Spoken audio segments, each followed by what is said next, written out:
कभी कभी आपको जब बाहर निकलते हैं तो कुछ काम ऐसे करने पड़ते हैं जिसके लिए पावर की जरूरत पड़ती है। मेरा लैपटॉप डिस्चार्ज हो गया था और मुझे अपना फ़ोन के साथ साथ कैमरे को भी चार्ज करना जरूरी था, क्योंकि काफ़ी शूटिंग के बाद कैमरा भी डिस्चार्ज हो गया था। और ये सारे काम कर पाई BYD Atto 3। क्या सी खासियत है, कैसी है चलाने में, इतना चलाने के बाद मेरा एक्सपीरियंस क्या है, ये सब जानते हैं इसी वीडियो में। मैं हूं आपका होस्ट अमित और आप देख रहे हैं आस्क कार गुरु। शुरुआत करते हैं, देखने में कैसी लगती है इससे। फ्रंट में आपको क्रिस्टल हेडलाइट यूनिट मिलती है जिसकी लाइटिंग काफ़ी अच्छी है। ऊपर आपको यहाँ पर DRLs मिल जाते हैं, नीचे पार्किंग सेंसर्स मौजूद है, यहाँ पर डिफ्यूज्ड क्रोम पर BYD की बैजिंग मौजूद है, ठीक नीचे रडार मौजूद है ADAS के लिए, और ऊपर आपको कैमरा भी मिल जाता है। यानी देखने में इस कार को फ्रंट से काफ़ी अच्छा माना जाता है। यानी लुक्स के मामले में इसे डेफिनेटली काफ़ी अच्छे पॉइंट मिलते हैं। हाँ, एक और इम्पॉर्टेंट चीज़ जो बतानी जरूरी है, यहाँ पर आपको चार्जिंग के लिए जगह मिल जाती है जिसमें कि आप DC फास्ट चार्जिंग को भी सपोर्ट मिलता है। यह CCS टाइप 2 के साथ आता है जो लगभग 50 मिनट में 0 to 80% चार्ज कर देता है इसकी 60 kWh बैटरी पैक को। एक और चीज़ है वो ये, यहाँ पर NFC कार्ड दे रखा गया है जिससे कि आप बस वन टच कीजिए और यह कार आपकी ओपन हो जाती है और आप जहाँ भी जाना चाहते हैं जा सकते हैं। साइड प्रोफाइल की अगर बात की जाए तो आपकी निगाह पहुंचेगी इस खास डिजाइन वाले अलॉय व्हील्स पर जो कि 18 इंच के हैं। इस पर मिलते हैं आपको 215 55 प्रोफाइल्स के टायर। इनकी पकड़ भी बहुत अच्छी है और नॉइज भी नहीं करते। अच्छा खासा व्हील ट्रेवल मौजूद है, व्हील आर्च भी अच्छा है, क्लैडिंग भी मौजूद है। यहाँ पर आपको नीचे मिलती है 175 mm की ग्राउंड क्लियरेंस जो कि बहुत बेहतरीन ग्राउंड क्लियरेंस है इंडियन रोड कंडीशन के हिसाब से, क्योंकि ये ज़्यादा डिप नहीं करती है। ORVM में ही आपको कैमरा और नीचे आपको इंडिकेटर्स मिल जाते हैं। ग्लास एरिया काफ़ी बड़ा है। यहाँ पर सैटिन फिनिश में आपको रूफ रेल मिलती है और उसी सैटिन फिनिश में आपको ये क्रोम की लाइनिंग भी मिलती है, बिल्कुल वैसे ही जैसे आपको यहाँ नीचे भी मिलती है। यानी ढेर सारा क्रोम आपको मिल जाता है इसके साथ साथ। और ये बॉडी कलर 2 हैंडल मिल जाते हैं। रेयर प्रोफाइल की बात की जाए तो ऊपर मिलता है panoramic sunroof, shark fin antenna, spoiler, high mount stop lamp, defogger, wiper, ऊपर से बिल्ड योर ड्रीम जो कि BYD का फुल फॉर्म है। ये लाइट जो है वो प्योरली कनेक्टेड है एक जगह से दूसरी जगह।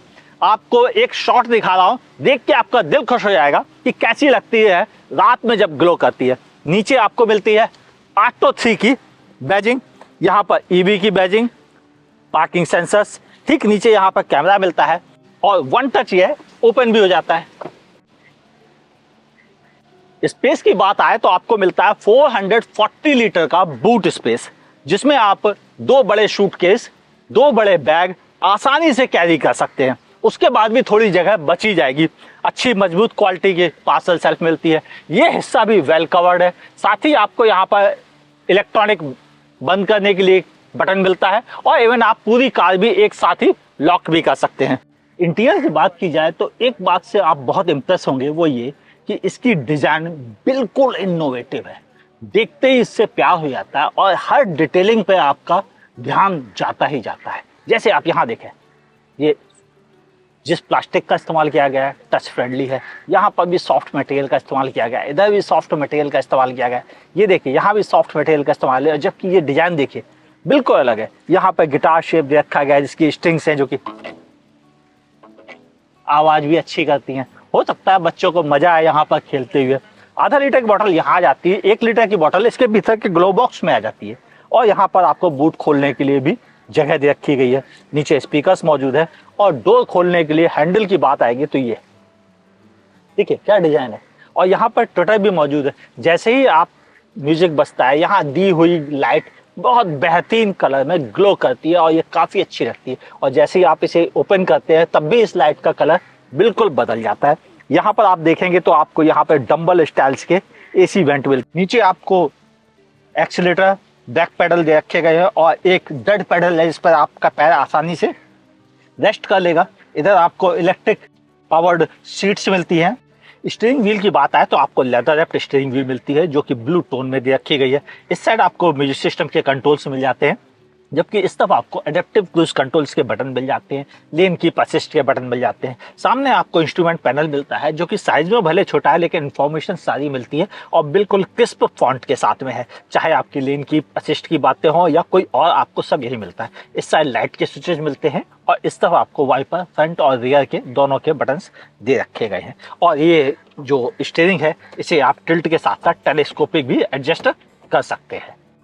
यहाँ पर आपको बड़ी सी स्क्रीन मिल जाती है जिसे आप अपनी मर्जी के अनुसार टिल्ट कर सकते हैं एक बटन से, और ये अपने आप पोर्ट्रेट मोड में भी आ जाता है, आपको कुछ भी करने की ज़रूरत नहीं है। यहाँ पर आपको बहुत सारी इंफॉर्मेशन मिल जाती है अलग अलग चीज़ों से रिलेटेड, चाहे वो एसी से रिलेटेड हो, चाहे आपके म्यूजिक सिस्टम से रिलेटेड हो, और बहुत ही फ्लूइड काम करती हैं ये। साथ ही आपको यहाँ से ही बटन से आप इसको लैंडस्केप मोड में वापस ला सकते हैं पोर्ट्रेट मोड से। और मेरी नज़र में यहाँ पर जितनी इन्फॉर्मेशन आपको मिलती है इतनी तो आपको किसी सिस्टम में नहीं मिलती है। देखिए मल्टी मोड मिल जाता है आपको, अगर आप होम स्क्रीन पे आए तो आपको और भी कई इन्फॉर्मेशन मिल जाती है कार से रिलेटेड, इंटरनेट से रिलेटेड, वाईफाई, ऑडियो, डिस्प्ले, इससे रिलेटेड भी इन्फॉर्मेशन मिल जाती है। इसकी ब्राइटनेस घटा बढ़ा सकते हैं, सॉफ्टवेयर रिलेटेड इन्फॉर्मेशन, ऐप से रिलेटेड इन्फॉर्मेशन, बहुत सारी ऐप्स आप इसमें इंस्टॉल कर सकते हैं, उससे रिलेटेड इन्फॉर्मेशन। साथ ही टाइम जोन की इन्फॉर्मेशन आपको मिल जाती है। डी पायलट जो कि इसका एक्चुअल में एडास सिस्टम है जिसे यह डी पायलट कह के बुलाते हैं, उससे रिलेटेड भी आपको इन्फॉर्मेशन मिल जाती है। चाहे वो लेन असिस्ट से रिलेटेड हो, उसको भी आप अलग अलग फीचर्स यूज कर सकते हैं, किस तरह का रिस्पॉन्स दे वह भी आप इसमें फीड कर सकते हैं। इसके अलावा आपको एक्टिव सेफ्टी में कोलिजन वार्निंग मिल जाएगी, उसके ब्रेक्स लगाने के सिस्टम मिल जाएंगे, ब्लाइंड स्पॉट डिटेक्शन सिस्टम जो कि ORVM में देखा है उसकी इन्फॉर्मेशन मिलती है। इलेक्ट्रॉनिक स्टेबिलिटी कंट्रोल्स के भी ऑन ऑफ करने, हिल डिसेंट कंट्रोल्स के लिए भी बटन दे रखे गए हैं। पार्किंग असिस्ट से रिलेटेड भी इन्फॉर्मेशन मिल जाती है और पैनोरामिक व्यू भी मिलता है जो कि चलती गाड़ी में भी काम करता है। यहाँ पर आपको जो गियर शिफ्ट लीवर देखा गया वह एरोप्लेन स्टाइल में है। यहाँ पे electronic parking brake, start stop buttons, इधर आपको हैजर्ड के बटन्स, पार्किंग के बटन्स, ऑटो होल्ड के बटन्स, इसके अलावा आपको काइनेटिक एनर्जी सिस्टम के लो हाई करने के ऑप्शंस यहाँ मिल जाते हैं। इस तरफ आपको डिफरेंट मोड मिल जाते हैं, नॉर्मल, इको, स्पोर्ट मोड के बटन मिल जाते हैं। साथ ही यहाँ पर आपको रियर डिफॉगर मिल जाता है और एसी के कंट्रोल्स भी यहाँ पर मिल जाते हैं, वॉल्यूम कंट्रोल भी दे रखा गया। यहाँ पर काफ़ी जगह इसमें आप 1 लीटर बॉटल आसानी से कैरी कर सकते हैं, यहाँ भी जगह दे रखी गई है। और ये रही दूसरी की जो आपको NFC जिससे आप खोल सकते हैं, आपको दिखाया था। और यह दूसरी की है जो देखने में मुझे काफ़ी स्टाइलिश और अट्रैक्टिव भी लग रही है। ठीक सामने आपको मिलता है वायरलेस चार्जिंग सेटअप, यानी आप अपने मोबाइल को यहाँ पर रखकर आसानी से चार्ज भी कर सकते हैं। रियर सीट की बात की जाए तो आपको यहाँ पर स्पेस तो काफ़ी मिलता है, न्यू रूम बहुत शानदार है। ये सीट मेरी हाइट के हिसाब से एडजस्ट है और देखने में भी काफ़ी स्टाइलिश लग रही है। यहाँ पर भी पॉकेट है, यहाँ पर भी पॉकेट है, डुअल पॉकेट सेटअप भी दे रखा गया है और अच्छा खासा आपको लेग रूम मिल जाता है। बस प्रॉब्लम क्या है कि थोड़ा अंडर थाई सपोर्ट कम है, यह और होना चाहिए। वजह बैटरी काफ़ी ऊपर तक रखी हुई है जिसकी वजह से यहाँ पर आपके पैर थोड़ा ऊंचे हो गए, जिसकी वजह से अंडर थाई सपोर्ट कम लगता है।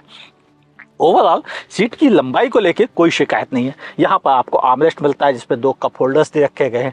3 एडजस्टेबल टाइप आपको हेडरेस्ट मिलते हैं, हालांकि यह इतने चौड़े हैं कि इससे पीछे का विजन भी थोड़ा सा डिस्टर्ब होता है। आपको यहाँ पर तीनों पैसेंजर्स के लिए 3 पॉइंट सीट बेल्ट मिल जाती है। पैनोरामिक सनरूफ की वजह से पीछे का हिस्सा भी काफ़ी लाइट से भरा रहता है, यानी आपको यहाँ पर एयरी फील होता है। हालांकि ब्लैक इंटीरियर थोड़ा सा अलग टेस्ट का है, मुझे ज़्यादा पसंद नहीं आता। यहाँ पीछे भी आपको AC वेंट मिलते हैं, इनको भी आप डंबल स्टाइल में रखे गए हैं, बंद ओपन कर सकते हैं। नीचे आपको एक टाइप A एक टाइप C चार्जर भी मिल जाता है और यहाँ पर भी मोबाइल रखने की जगह दे रखी गई है। ओवरऑल मेरे हिसाब से काफ़ी कंफर्टेबल प्लेस है ये बैठने के लिए। हेडरूम को लेकर भी कोई शिकायत है ही नहीं। मोटर की बात की जाए तो आपको मिलती है 202 PS की पावर देने वाली इलेक्ट्रिक मोटर जो कि काफ़ी साइलेंट है। आपको मिलता है 310 Nm का टॉर्क, जिसकी वजह से यह कार किसी भी चढ़ाई पर, किसी भी खराब रास्ते पर बिल्कुल बेहतरीन परफॉर्म करती है। 0 to 100 7.3 सेकंड में पहुंच जाती है और टॉप स्पीड है 170 किलोमीटर पर आवर की। रेंज कितनी देती है तो क्लेम रेंज है इसकी 520 किलोमीटर प्लस की, लेकिन हमें कितनी मिली ड्राइव में बात करते हैं तो चलते हैं सीधे ड्राइव पर। BYD ऑटो 3 ड्राइव की अगर बात की जाए तो सबसे पहले आपकी निगाह पहुंचती है विजिबिलिटी पर, जो कि बहुत शानदार है। यानी आपको कहीं भी देखने में कोई दिक्कत नहीं होती। और विजुअलिटी से याद आया, चारों तरफ पानी भरा हुआ है जिसे आपका देख के दिल खुश हो जाएगा। और इस स्क्रीन पे आपको दिख रहा होगा कि कितना बेहतरीन व्यू है। और इस व्यू के लिए थैंक यू चेन्नई, जो आपने मुझे इनवाइट किया। आप भी कभी मन करे तो चेन्नई जरूर आइएगा, बहुत अच्छी जगह है ये घूमने के मामले में। और ओवरऑल खूबसूरत शहर तो है कि अगर आपको इस तरफ वाले हिस्से पे देखना है तो आपको थोड़ा सा इसका ए पिलर का जो नीचे वाला हिस्सा है वही केवल हल्का सा प्रॉब्लम देता है। बाकी आपको विजुअलिटी को लेके जरा सी भी दिक्कत नहीं होगी, यानी विजुअलिटी बहुत अच्छी है। एक और चीज है वो ये कि IRVM में पिछली सीटों के जो बड़े भारी भरकम हेडरेस्ट हैं वह भी थोड़ा पीछे का हिस्सा देखने से आपको रोकते हैं। लेकिन ये एक ऐसी चीज है जो हर चीज की भरपाई का देता है। आपको सब कुछ सड़क का प्रॉपर दिखाई देता रहता है, आप चाहे किसी भी स्पीड पे चले। और कैमरे की क्वालिटी वाव, रियली वाव, यानी no compromise at any point. अब बात करें आपसे राइड क्वालिटी की, चुम्बेश्वरी, बहुत शानदार राइड क्वालिटी, जरा सी भी दिक्कत नहीं। हैंडलिंग को लेकर मैं कहूंगा हैंडलिंग भी अच्छी है। एक्चुअल में यह बॉर्न ईवी है। बॉर्न ईवी का मतलब वो कार जिसे कभी पेट्रोल या डीजल इंजन के लिए नहीं डिजाइन किया गया है। ये एक्चुअल में पैदाइशी इलेक्ट्रिक व्हीकल है और इस वजह से इस कार का जो हैंडलिंग है वह काफी फैंटास्टिक है। किसी को भी मतलब ड्राइव करने को आप दे देंगे, उसके कंट्रोल में रहती है। स्टीयरिंग फीडबैक जो है इसका वह आप दो तरह से मैनेज कर सकते हैं। मैंने इसे स्पोर्ट मोड पे लगा दिया है, यानी स्टीयरिंग को थोड़ा और टाइट पे कर दिया है। हालांकि इसमें एक कंफर्ट मोड भी आता है। कंट्रोल्स बहुत अच्छे हैं, चाहे आपको स्टीयरिंग पे दिए हुए स्टफ कंट्रोल्स या स्टफ कंट्रोल। शुरुआत में आपको जब तक आपको हैबिट नहीं पड़ती थोड़ा कंफ्यूजिंग लगेंगे, लेकिन कोई बड़ी दिक्कत नहीं। एयर कंडीशनिंग काफी अच्छा है, हालांकि वेदर इस समय बहुत बहुत बेहतरीन है। एसी की एक्चुअल में जरूरत नहीं है तो उतने अच्छे से मैं नहीं कह पाऊंगा, लेकिन जितना मेरा फील है उस हिसाब से एसी काफी अच्छा काम कर रहा है। और जो बड़ी चीजों में अगर हम बात करें सीट कंफर्ट की तो बहुत अच्छी है। स्पोर्टी डिजाइन वाली सीट है, आप देखेंगे ये डिजाइन तो आपका दिल खुश हो जाएगा, कितनी बेहतरीन गुड लुकिंग सीट है और सॉफ्टर साइड पर है, यानी सिटी के ड्राइव में आपको यह बहुत कंफर्टेबल लगेगी। अंडर थाई सपोर्ट भी अच्छा है, कोई बड़ी कमी वाली बात नहीं लगती है आगे के हिस्से में। पीछे के सीट पर जरूर थोड़ी सी अंडर थाई और बेटर हो सकता था, वहां स्कोप था इम्प्रूवमेंट का। सिटी ड्राइविंग के लिए अच्छा, आपको यू टर्न लेना है बड़ी आसानी से ले सकते हैं, हाईवे पे चलना है बहुत अच्छे से चल सकते हैं और इसका पिकअप भी काफी बेहतरीन है। ड्राइव करते समय आपको रियली मजा आएगा। और अगर आपने इसे स्पोर्ट मोड पे डाल दिया जैसे कि अब आ गया तो आपको रियली अच्छा लगेगा। देखिए मैं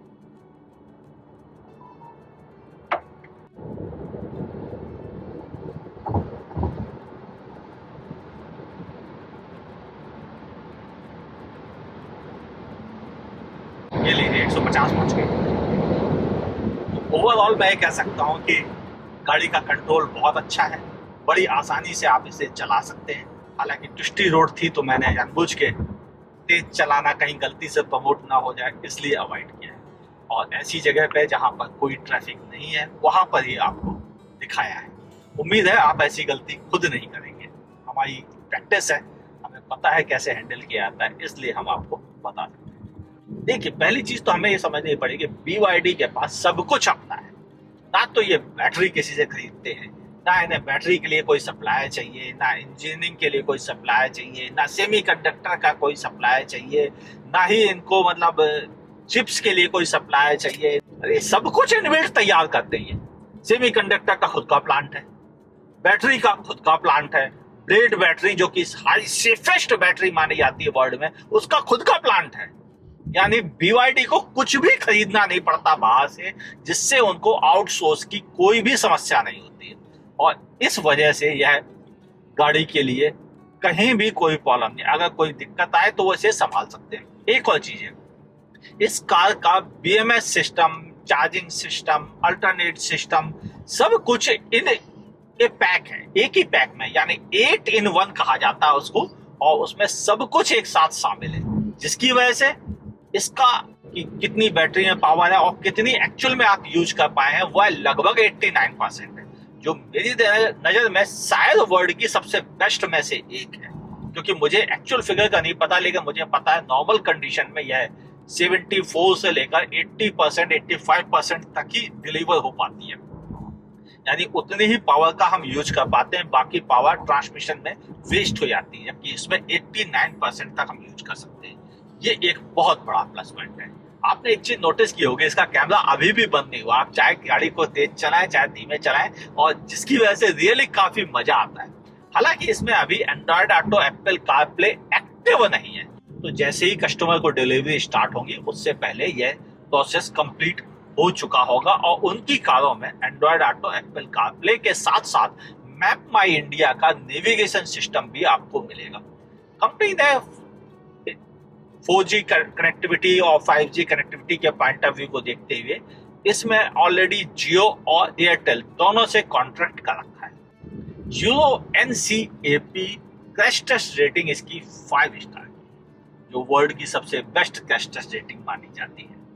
इसके अलावा ऑस्ट्रेलियन क्रैश टेस्ट रेटिंग में भी इसे 5 स्टार मिल चुके हैं। तो ओवरऑल सेफ्टी में तो इस कार की तरफ अगर कोई उंगली उठाता है तो उसको नादान कहा जाएगा। और सेफ्टी सिर्फ एक्सीडेंटली नहीं, बैटरी के मामले में भी है सेफेस्ट बैटरी मानी जाती है। इवन नील पेनिट्रेशन टेस्ट में भी है बहुत शानदार रही है, जिसमें कि नॉर्मल बैटरी ब्लास्ट कर जाती है, वहां भी यह बेहतरीन परफॉर्म करती है। दूसरी LPF बैटरी सेटअप है, जिसमें कि लिथियम आयन फॉस्फेट का इस्तेमाल होता है। यह ज्यादा बेटर रहती है इंडियन वार्मिंग कंडीशंस में, और जिसकी वजह से कई ब्रांड्स इस बैटरी की तरफ शिफ्ट हुए हैं। इवन टेस्ला भी इस पर शिफ्ट हुए हैं। तो बैटरी टेक्नोलॉजी को लेकर भी हम ये कह सकते हैं कि BYD रियली बहुत बेहतरीन काम कर रहा है। BYD न्यू जनरेशन इन मतलब एनर्जी सिस्टम में वर्ल्ड की सबसे बड़ी कंपनी है, जो कि एक्चुअल में सबसे ज्यादा कारें बेच रही है इलेक्ट्रिक। ओवरऑल मुझे लगता है कि अगर मैं दिल्ली NCR में चलाऊंगा तो मैं इसे 450 पार कर दूंगा बड़े आराम से। और मेरी नजर में सबसे बेहतरीन उसकी वजह है कि बैटरी डेंसिटी बहुत शानदार है, और जो मैंने बताया पावर लॉस रेशियो जो ट्रांसमिशन का है वह कम होने का फायदा यहाँ पे मिलता है, क्योंकि बड़ी साइज की बैटरी भी है, मोटर भी अच्छी क्वालिटी की है, रिफाइंड है, और जो ज्यादा बैटरी कंज्यूम नहीं करता है एक्चुअल में। यानी ओवरऑल टेक्नोलॉजी का फायदा आपको यहाँ मिलता है। कंक्लूजन में खरीदना चाहिए या नहीं, क्योंकि कीमत बहुत मायने रखती है। क्या कीमत है बताता हूँ। कंक्लूजन में अगर बात की जाए तो मैं ये कहूँगा कि 34 lakh rupees ex showroom price पर आपको मिलती है अनमैच्ड सेफ्टी, बेहतरीन क्वालिटी की बैटरी, अच्छी राइड क्वालिटी, अच्छी मोटर और एक ऐसी डिज़ाइन जिसके सब दीवाने हो जाएंगे देखने के बाद, और पड़ोसी से लेकर रिश्तेदार तक सब आपसे जलेंगे, क्योंकि इंटीरियर इतना शानदार है इसका। और इस वजह से अगर आप एक इलेक्ट्रिक कार खरीदना चाहते हैं जिसमें रेंज एंजाइटी ना हो और 450 से लेकर 500 किलोमीटर की रेंज भी आपको मिल जाए, तो BYD ऑटो 3 आपके लिए एक परफेक्ट चॉइस रहेगी। आपकी क्या ओपिनियन है नीचे कमेंट सेक्शन में लिखना ना भूलिएगा। ये वीडियो कैसा लगा वह भी लिखिएगा। पसंद आया हो तो लाइक करने में कैसा संकोच, और अगर कोई दोस्त इलेक्ट्रिक कारों के बारे में जानना चाहता है तो उसके साथ इस वीडियो को शेयर करना ना भूलिएगा, फेसबुक और व्हाट्सएप पे। हाँ, अगर आप फेसबुक पे देखें तो मेरे पेज को लाइक और फॉलो करना ना भूलिए। यूट्यूब पे देखें तो मेरे चैनल को सब्सक्राइब कीजिए, बगल में दी हुई नोटिफिकेशन बेल दबाना ना भूलिए। मुलाकात होगी ऐसे ही किसी शानदार वीडियो के साथ। देखते रहिए आस्क कार गुरु।